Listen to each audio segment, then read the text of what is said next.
31 अक्टूबर 1984 सुबह का वक्त था। प्रधानमंत्री इंदिरा गांधी अपने निवास से निकलकर पास ही मौजूद एक दूसरे बंगले की ओर जा रही थी। वहीं उन्हें एक ब्रिटिश अभिनेता और फिल्म मेकर को इंटरव्यू देना था। दोनों इमारतें बिल्कुल पास पास थीं, इसलिए इंदिरा गांधी ने गाड़ी लेने के बजाय पैदल ही जाने का फैसला किया। जैसे ही इंदिरा गांधी गेट के पास पहुंची, अचानक उनका एक बॉडीगार्ड सामने आया। अगले ही पल उस बॉडीगार्ड ने अपनी रिवॉल्वर निकाली और इंदिरा गांधी पर लगातार 3 गोलियां चला दी। गोलियां लगते ही इंदिरा गांधी जमीन पर गिर पड़ी। इसी पल वहां मौजूद दूसरे गार्ड ने अपनी ऑटोमेटिक गन उठाई और इंदिरा गांधी पर ताबड़तोड़ फायरिंग शुरू कर दी। कुछ ही सेकंड में इंदिरा गांधी के शरीर में कई गोलियां लग चुकी थी। हालांकि उनकी सांसें अभी चल रही थी। उन्हें तुरंत अस्पताल ले जाया गया, लेकिन डॉक्टर उनकी जान नहीं बचा पाए। जब यह खबर पूरे देश में फैली तो पूरा भारत सन्न रह गया। किसी को यकीन नहीं हो रहा था कि देश की प्रधानमंत्री को उनके ही सुरक्षा गार्ड्स ने मार दिया। इस वीडियो में हम 2D एनिमेशन के जरिए बताएंगे कि आखिर क्यों और कैसे इंदिरा गांधी की हत्या की गई। 1966 में इंदिरा गांधी भारत की पहली महिला प्रधानमंत्री बनी। शुरुआत में बहुत से लोग उन्हें हल्के में लेते थे। उनके राजनीतिक विरोधी उन्हें कमजोर और सिर्फ कुछ समय के लिए बनी नेता कहकर तंज कसते रहते थे। लेकिन आने वाले सालों में इंदिरा गांधी ने अपने फैसलों से सबको गलत साबित कर दिया। 1971 के आम चुनावों में इंदिरा गांधी ने गरीबी हटाओ का नारा दिया। उन्होंने पूरे आत्मविश्वास के साथ चुनाव लड़ा। जब नतीजे आए तो पूरा देश हैरान रह गया। कांग्रेस ने 352 सीटें जीत ली। इस जीत के साथ इंदिरा गांधी ने यह दिखा दिया कि अब वो सिर्फ प्रधानमंत्री नहीं बल्कि देश की सबसे ताकतवर नेता बन चुकी है।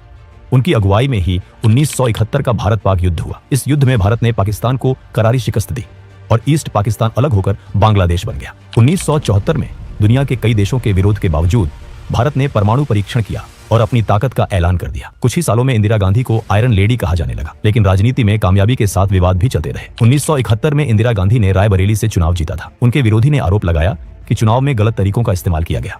मामला इलाहाबाद हाई कोर्ट तक पहुंचा। कोर्ट ने इंदिरा गांधी को दोषी माना और उन पर चुनाव लड़ने की रोक लगा दी।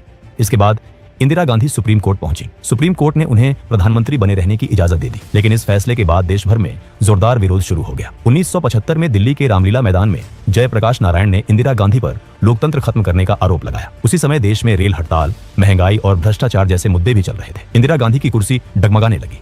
जब उन्हें लगा कि उनकी सरकार गिर सकती है, तब उन्होंने एक बहुत बड़ा और विवादित फैसला लिया। 25 जून 1975 की आधी रात को पूरे देश में आपातकाल लागू कर दिया गया।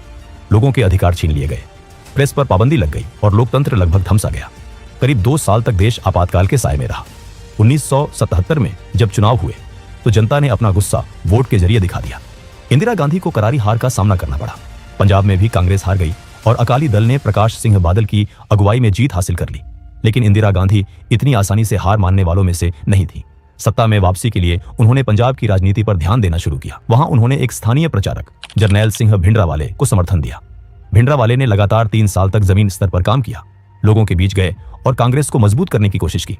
1980 के लोकसभा चुनावों के साथ साथ पंजाब विधानसभा चुनावों में भी कांग्रेस को जीत मिली। इंदिरा गांधी एक बार फिर सत्ता में लौट आई, लेकिन इस हार से अकाली दल काफी नाराज हो गया।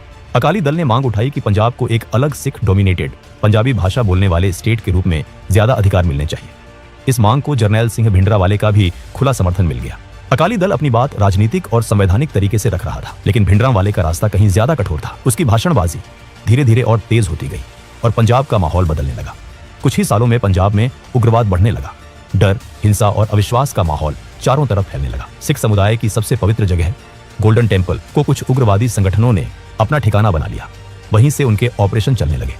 इस पूरे नेटवर्क का सबसे बड़ा चेहरा था जरनैल सिंह भिंडरावाले। पंजाब में हालात लगातार बिगड़ रहे थे और इंदिरा गांधी चाहती थीं कि किसी भी तरह शांति वापस लाई जाए। आखिरकार जून 1984 में इंदिरा गांधी ने एक बहुत बड़ा और मुश्किल फैसला लिया। उन्होंने ऑपरेशन ब्लू स्टार को मंजूरी दे दी। भारतीय सेना ने गोल्डन टेम्पल परिसर के अंदर जाकर ऑपरेशन शुरू किया।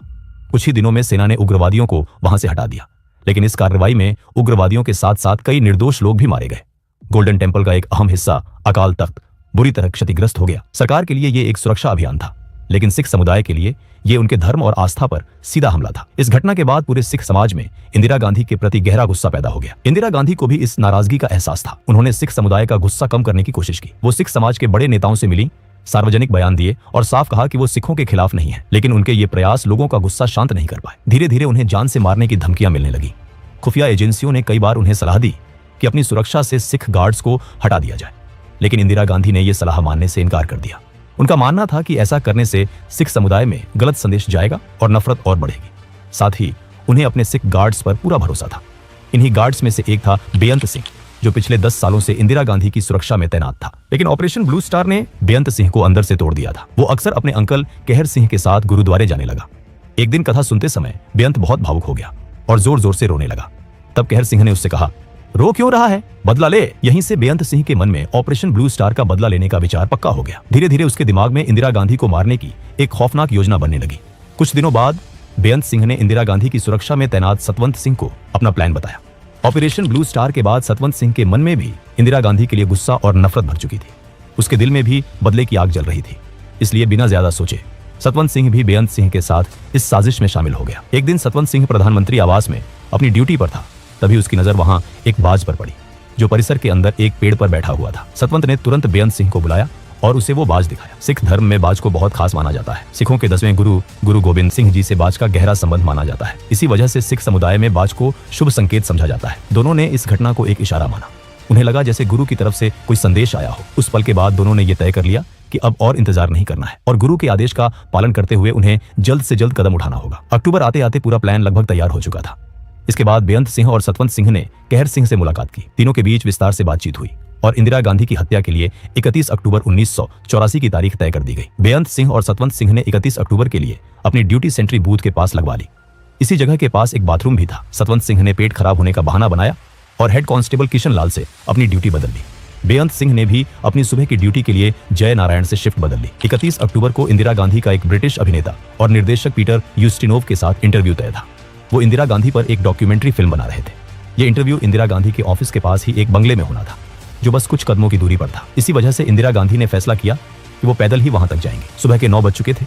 इंटरव्यू की सारी तैयारियां पूरी हो चुकी थी। बस कुछ ही मिनटों में इंदिरा गांधी को निकलना था। जैसे ही इंदिरा गांधी चलते हुए सेंट्री बूथ के पास पहुंची, उनकी नजर अपने सबसे भरोसेमंद बॉडीगार्ड बेअंत सिंह पर पड़ी। हमेशा की तरह इंदिरा गांधी ने हल्की मुस्कान के साथ उसे नमस्ते कहा, लेकिन आज बेअंत सिंह के चेहरे पर न कोई मुस्कान थी न कोई सम्मान। अगले ही पल बेअंत सिंह ने अचानक अपनी सरकारी रिवॉल्वर निकाली और बिना एक पल का भी वक्त दिए इंदिरा गांधी पर लगातार 3 गोलियां चला दी। गोलियां लगते ही इंदिरा गांधी जमीन पर गिर पड़ी। गिरते हुए उनके मुंह से बस इतना ही निकला, बेअंत तुम ये क्या कर रहे हो। इंदिरा गांधी को गिरते देख इस साजिश में शामिल दूसरा आदमी सतवंत सिंह बुरी तरह घबरा गया। ये देखकर बेअंत सिंह उस पर चिल्लाया, देख क्या रहा है, गोली चला। और फिर सतवंत सिंह ने अपनी ऑटोमेटिक कार्बाइन उठाई और जमीन पर पड़ी इंदिरा गांधी पर अंधाधुंध फायरिंग शुरू कर दी। गोलियों की आवाज सुनते ही आसपास तैनात सुरक्षा गार्ड और आईटीबीपी के जवान दौड़ते हुए वहां पहुंच गए। बेअंत सिंह और सतवंत सिंह को चारों तरफ से घेर लिया गया। जवाबी फायरिंग हुई।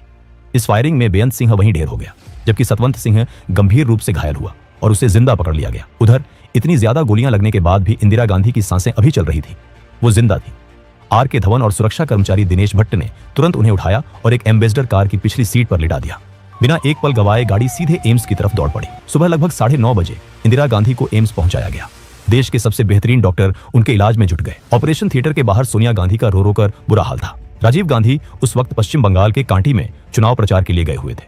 तब तक कई वरिष्ठ कांग्रेस नेता भी एम्स पहुंच चुके थे। उनके चेहरों पर सिर्फ दुख नहीं बल्कि डर भी साफ दिख रहा था। डर इस बात का कि अगर इंदिरा गांधी नहीं बची तो देश एक बार फिर आग में जल सकता है। लगातार कई घंटों तक डॉक्टरों ने ऑपरेशन थिएटर में इंदिरा गांधी की जान बचाने की हर मुमकिन कोशिश की, लेकिन जख्म बहुत गहरे थे और खून जरूरत से ज्यादा बह चुका था। आखिरकार दोपहर लगभग 2 बजे डॉक्टरों ने इंदिरा गांधी को मृत घोषित कर दिया।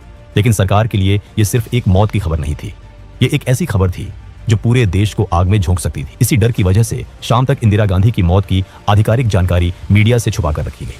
राजीव गांधी को तुरंत संदेश भेजा गया और कुछ ही घंटों में वो दिल्ली पहुंच गए।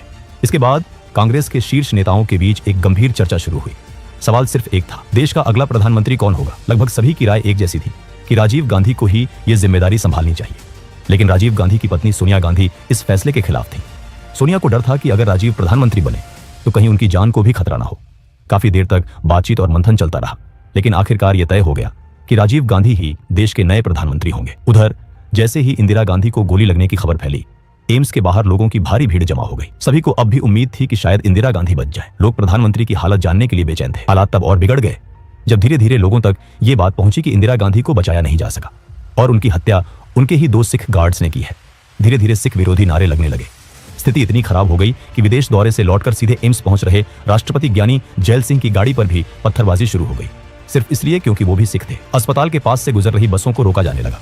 सिखों को बसों से खींचकर बाहर निकाला गया और उनके साथ मारपीट शुरू कर दी गई। शाम 6 बजे ऑल इंडिया रेडियो और रात 8 बजे दूरदर्शन पर जब इंदिरा गांधी की मौत की खबर आधिकारिक तौर पर प्रसारित की गई, तब तक ये खबर पूरे देश में फैल चुकी थी। जैसे जैसे खबर का दायरा बढ़ता गया, वैसे वैसे दंगों का दायरा भी फैलता चला गया। पूरे देश में अफरा तफरी मच गई। 31 अक्टूबर की रात ही राष्ट्रपति ने राजीव गांधी को प्रधानमंत्री पद की शपथ दिला दी। लेकिन सबसे भयावह मंजर दिल्ली का था। यहाँ दंगे अपने चरम पर पहुंच चुके थे। जगह जगह हिंसा हो रही थी। लोग डर के मारे अपने घरों में बंद हो गए थे। ऐसा लग रहा था जैसे पूरे देश में कर्फ्यू लग गया हो। एक तरफ पुलिस सतवंत सिंह से पूछताछ कर रही थी, तो दूसरी तरफ इंदिरा गांधी की हत्या की साजिश में शामिल बाकी लोगों की तलाश भी जारी थी।